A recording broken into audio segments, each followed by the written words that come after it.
que soy culpable. Sé que fui un pecador imperdonable. Hoy te pido, Señor, me vuelvas bueno, porque tengo un amor limpio y sereno. Y si voy a seguir siendo igual que antes fui, no la dejes venir a llorar junto a mí. Quítame su amor, porque soy un pecador. Pero a ella no la dejes sufrir.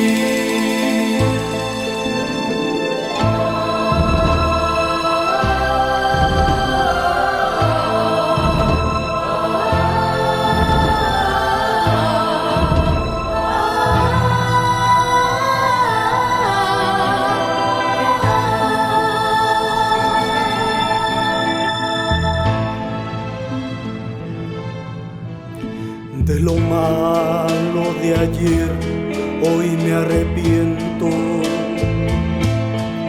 Es por eso que hoy vengo hasta tu templo. Hazme bueno, Señor, te pertenezco. Soy tu hijo también y lo merezco.